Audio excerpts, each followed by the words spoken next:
Miss Jamie here. Oh, and Jordan. Jordan was actually, he was actually walking around DragonCon, but had not, I guess, appeared on the show early or whatever. I'll let him tell you about it. How you guys doing? Nafisa, good morning. Hi, good morning. How are you? I remember you from last year. I'm doing good. I'm just waking up. Okay. Well, Christine was a ball of fire yesterday. Man, I hate these 10 o'clock panels every Saturday night. So, George, let's start with you, my friend. What you got? Since you were fresh on the show and you want to tell us a little bit of a relationship you might be having with somebody on the show? Character-wise, okay? Character-wise. I was like, you tried this yesterday. I thought I was clear. We're friends. Period. We're not gonna bust open on season 3, right? It's not a no. I mean, relationships got brewing right now on the show. I don't want to say too much because I don't want to give it away, but there's some interesting dynamics that Painkiller has with a certain agent. So you got to tune in and make sure you're staying up, and watching it. A certain agent. Okay, we know who that agent is. Chris, you remember Bill Duke in his early days. What was the earliest film you remember Bill Duke being in? Wow, earliest? Yeah, I mean, old. Yeah, I think it was, might have been like American Gigolo. No, earlier than that. And I just did you ask me what I remember? Yeah. Earlier than that, no, you remember something earlier than that. I'm so old. Okay, I'm sorry. But that's, how far, go ahead. Yeah, I think, anybody in the audience remember the earliest film that Bill Duke, you remember Bill Duke in? Predator. Who said that? What was it? Say it louder. Who's saying that? Oh, you. Say it louder. Car Wash. Oh, Snap. Yeah. Car Wash, of course. Directed by who?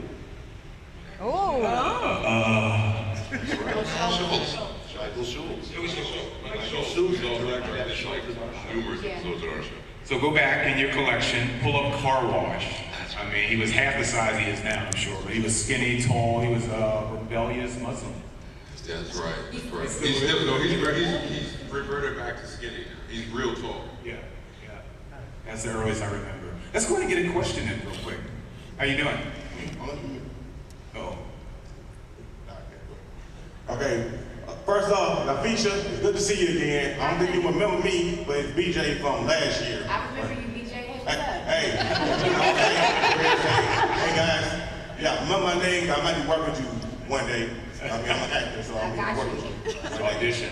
Yeah, but anyway, my question is, if Black Lightning is in Infinity Crisis, do you think it's going to be a very challenging moment for them? Because they probably never find any aliens or, that's possible they're going to be finding it, but, if they're in the crossover, you think it's going to be a very challenging moment for them? Yeah, I would say, because it's the first time really working with a full team of people. I only work with my family. So, yeah, I imagine it's going to be challenging, and nobody wants to watch unchallenging television, so, yeah. And if you weren't here yesterday, you guys hadn't started filming on crossover. No, that's not until October. October. Yeah. October when you start filming. Thank you, sir. Hey, you got another question there? Sorry to follow this up with another Infinity Crisis question, but how do you feel about the crossover finally including the Black Lightning in the CW-DC crossover? I'm excited about it. I'll be honest that, when we first started our show, fans have been wanting the crossover since we were a pilot. Yes. And I always wanted to at least get a season where we could establish our show and establish the world of our show. So we've done that, obviously. And, I'm excited. I think it's also going to put more eyes on our show, so I'm also excited about that. We've interacted with a lot of the other casts at San Diego Comic-Con, and they're really cool people, so it'll be fun to play with them a little bit. So, yeah, it's going to be cool. All right. Good morning. Hi, good morning. Guys, I'm just curious, what is your training regimen like? The roles are so physical. What do you have to do to get into shape? Or do you have to continue taking any sort of classes, martial arts, anything like that? What do you have to do to get ready for the roles? This is like, well, let's take everybody can Yeah, answer everybody this. should So, do that. you go. I had to stay in shape for the role. I gotta stay in shape for my pants fit. You know, being a professional actor is kind of like being a professional athlete for 40 years. You know, and for me, my physical regimen has gone from, you know, being a boxer and a surfer, you know, all the way down to I'm just a vigorous walker. And I play a lot of golf and I lift a lot of weights. But my weightlifting is very light, and you know, I just try to watch what I eat. So I just kind of do my best to stay in shape, so I don't have too far to go to get back in shape. Right. Yeah. You guys remember how cut James looked in Warriors? You know? Yeah, I was cute back then. I looked like him. Before and after. Well, yeah, I honestly, I feel like we all said, our regiment is honestly, we have to give it up to our stunt team as well with the way that they train us. They're Wolf Stunts, David, Conk, Andy Boyer, Nick Palakai, Eric. I mean, I can keep going on, but our team, our stunt team, they're very patient with us. I know, like for us, like Willie with D, D is with you, with all of us. I mean, great trainers. They teach us multiple martial arts. Depending on our characters as well, they have a certain style that they want us to focus on. I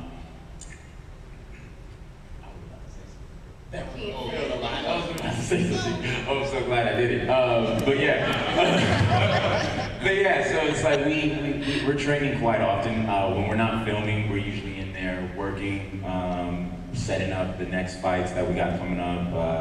If not just training to make sure that we can do some of the stunts, some of the requirements in the next fight. But it's a lot of work, but it's a lot of fun at the same time. You know, having played sports, it's a lot of fun. Right. I would, what James said, I like to think of myself as an athlete, so it's a lifestyle. It's about keeping up with your physical training, whether we're filming or not. Like I know even when we're not filming, I try to make sure that I'm working out 4 or 5 days a week so that I don't have to play catch up when we start filming. And we're in stunt training too, so that helps. And for me, I grew up playing sports, so stunt training is something that's fun and it's physical. It's like dancing. You're learning choreography. I believe, you know, it helps. It adds to help keeping you fit. So it's a lifestyle. It's something that you have to stay on. It's not a thing where you stay on, you get on and you get off. It's about staying there so you don't have to get ready. Yeah, and I mean, and kind of piggybacking with James, I mean, a big majority of it is how you eat. I think it's almost 80% is how you eat. So everybody on set, I have a big jug of water. I drink a gallon of water a day, and everybody's used to that. And they also know on Saturday, which if you saw me here yesterday, I was eating candy corn and everything because I believe you know, at least in my house, in my regiment, it's 6 days a week. We keep it tight, and on that Saturday we go buck wild. So I'm recovering from that buck wild right now. But unfortunately, you know, for me, like later on in life, I really became a fan of working out. So I like Nafisa, if I'm not filming, I'm working out 5 days a week, and it's tough because when we actually start filming, I miss working out. You know, I have a home gym called Krypton. So that's, if anything, that's real. Like the actual paint of the gym, the guy he was painting it. He said, "Do you like this color?" And I'm like, "Yeah, it's fine, man. It's a gym. I don't really care what color it is." He's like, "It's actually called Krypton." I'm like, "Okay, we actually have to keep it now. We got to keep it." So I love saying I tell my family I'm going down to Krypton, getting my work. So, but yeah, it has to be you have to love it. I miss it when I don't get a chance to work out. I love it. So, because even after this is over, you know, our body is our, Yeah. and I tell my kids I try to stay ready so I don't have to get ready, and I'm always gonna be ready. You know, that question is very interesting because we look at these guys being on the outside looking in. We go to our 9 to 5 every day. These guys, their 9 to 5 is, you know, basically, We're not. you know, 24/7. 9. Yeah. We're minimum 12 hours. We're minimum Yeah. 12. Yeah. But my point on that is these are probably the most physical, most perfect specimens you will ever see. Actors in general, and especially actors on action shows. You know, they get paid to always be in shape and things like that, and I could never compare to what you guys could probably do physically as opposed to me, just picking up a 16-ounce thing of beer. So I really appreciate that we got, you know, these guys up here in that respect. Yes, ma'am. Okay, my question is for James. I would like to know this. You know, Gambit is Black Lightning's tech whiz. If there were an opportunity, would Gambit like to team up with Cisco and, although Felicity's gone now, Felicity? Sure, why not? I mean, you know, as long as it serves the greater good, that it doesn't impede my family and compromise what's left of my integrity. You know, Gambit's a guy that's been struggling back from, you know, a very difficult past. I mean, the allegory is that, you know, he was a guy that fought in a very unpopular war and, you know, tried to repair things and you know, stepped in a lot of trouble and a lot of landmines with that too. So sure, I'm happy to team up with other techies and further the cause of Freeland and most importantly the Pierce family. Oh, you love us. I do. I don't have anybody yet. Except maybe this when I get him back in shape. Yes, sir. Throughout the 2 seasons, there's been a lot of highs, a lot of lows, a lot of intense scenes. I mean, like, Painkiller, you had your back sub-zeroed out. And in Thunder, you destroyed a Confederate statue. Yes, I did. That was awesome. That was fun. That was really fun. I need more of that. What were some of the most satisfying scenes to have done in the series for you as actors? That's a good question. Yeah, to give you time to think.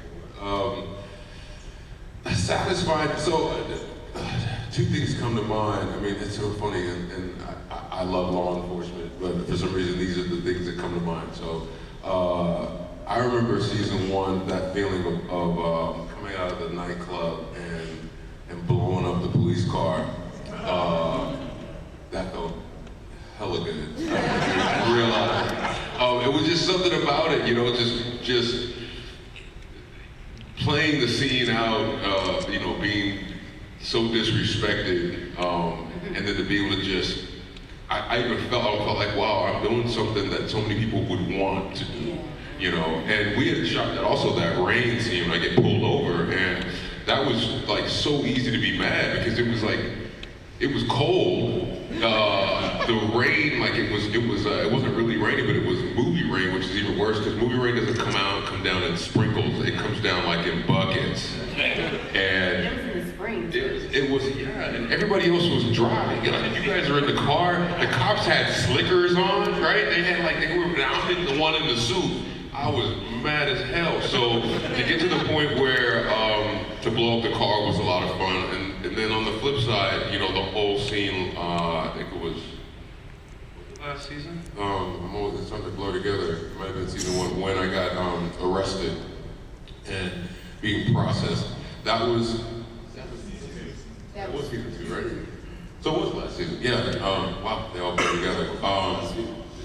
That was gratifying in a different way. It was uncomfortable to do, but I felt like it needed to be seen, and so that one really stands out to me as well.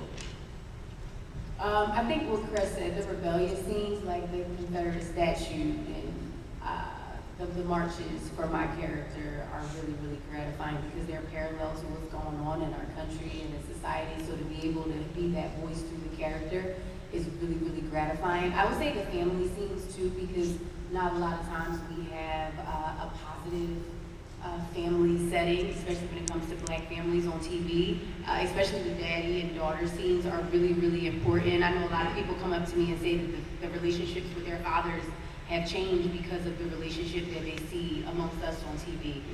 The lesbian scenes for me are really important because a lot of young lesbians are empowered by them. We've done, I think, a good job of normalizing the relationship between two women on our show, so those scenes are also touching and important for me as well. But the rebellious scenes are always the most fun because you get to do things that you can't normally do in life. So it's like, you really get to like go there. I can't just go and knock down a Confederate statue, although I would like to. I can't, so that was really fun to be able to do that. What about me? Yeah. You know, I've had a few minutes now to think about that, and a whole bunch of scenes flashed through my mind. The whole arc of this character and this show has been my life for the past 3 years, and you know, with episodic television, I almost look at it as a 3 to 5 year play that hopefully unfolds in a fashion that discloses, more as we continue. I was just a kindly tailor that was good at tinkering, and then, stuff begins to be divulged about my past, and so I don't know, but to pinpoint anything, I have moments with Cress that are my very first scene with the guy. It's like, I'm like, okay, so now you're back as Black Light. He said, I don't want to be back as, and I'm like, well, come on, man, you gotta be. And then when I gave Nafisa, Anissa, her costume in season 1, it was a big deal. It was very, very kind, and also I got beat up in season 1, and Nafisa came to me and touched my face, and it was very moving for me, because she touched it as if she were really a medical professional. I'm getting a little too. And when she kisses me on the cheek, I'm like, she calls me Uncle Gamby, just kills me. And then I had a scene last year with China where I had to basically recap and explain the whole show. Who are these people? This guy's this. And it was a speech like this, and it was all information, which we call exposition, which is very daunting sometimes to become emotionally connected to the techno speak and the recap, But the challenge for me in that was to connect it and explain something to the child of the whole gang, the least worldly, the least mature, and I was very satisfied that it actually worked. So, those are three highlights, if you will. But Cress and I have had scenes where we were really far apart, and he's all stay away from me and my family, and I'm like, but, and he's like, damn, that was it. And then we reunite in this motel room where I'm like hanging out, making pretend I'm dead. It's heartbreaking. So I view that all as one long, big progression of a scene of my involvement with this family and the world at large. So I hope that wasn't too evasive. That was an awesome question. I feel like it's kind of also in the same light as what James said. I can say all the action, all the fighting, going to Club 100, beating those guys up, that was fun. I had a blast with that. Anything that's related to the stunts, anything that's related to the fighting, anything that's even related to just being able to be a big kid, I enjoy it. I have such a blast with it. However, I would have to say that it all stems from the March when my character got shot. So I always look at the tragedy of Khalil as sort of like a tale of two cities. He's a young man that has had his mind right. He's always had a clear set path. He was the positive influence on Jennifer. And he also held her accountable, where she also held him accountable as well. And you see how both of them support one another in their relationship, just as friends. You know, you have that friendship there. And that's probably one of the things that I really loved with working with China in the sense of, you know, we're showing the bad side of a relationship, not one where it has to be fully engulfed in, you know, sex or just whatever it may be. It's built on friendship. So the tragedy of Khalil, I mean, after being shot, I feel like that was probably the biggest impact, or the scene that stands out, because I feel like it really got my character. It was really his starting. It was his starting point into seeing like who actually Khalil is, seeing the dark side of him, which is Painkiller, which is brought out. I love all the stuff that I get to do with Crest. I love all we were talking yesterday about the high school scene. I mean, because you look at Khalil, he's always wanted a father figure in his life, which is being able to play that as a black, young African-American male in a inner city community. We need positive male figures. We need positive black male figures as well, to step up and to be those big brothers or be those father figures to them. So just looking at that storyline, following that, you kind of see Khalil or Painkiller this season, where he's always had an individual that's been that male role model in his life. Now, has it been a positive one or a negative one? Obviously, we've seen the difference in it. But I would say that enjoying those moments, and also looking at, I mean, Marvin, he's like big bro as well. If you guys meet him, he plays Tobias phenomenally, right? But he has probably one of the biggest hearts that you will ever come across. But yeah, I think that sums it up a little bit. Okay, before we move on to the next question, I need to make this statement here, and this is, Nafisa started it.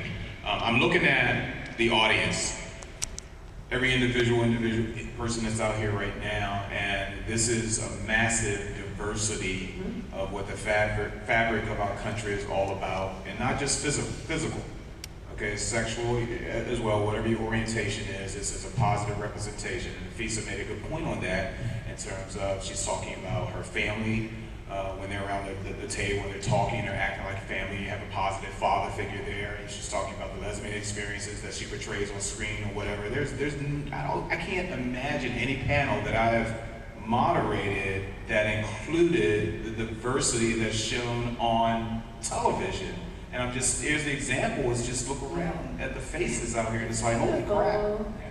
You know, you think there'd be a completely total African-American audience out here because this is, quote-unquote, an African-American show, but it's not. This is the proof of what they have delivered to us, to prove that works, break down the stereotypes, to make those naysayers say this is reality, and I'm done. So I just... Allow me to interject.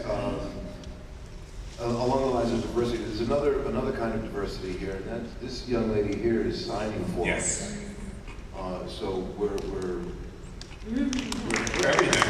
We're having our words translated into another language, but it is English, and so it becomes inclusive. And I've always enjoyed seeing my words translated into American Sign Language, because it actually seems more eloquent and beautiful than what I'm saying. James, have you seen on the internet the rapper that's having his rap words? That's so cool. Oh my God. Oh my God. And she's just gone, translating everything the rapper's saying at super speed, and it just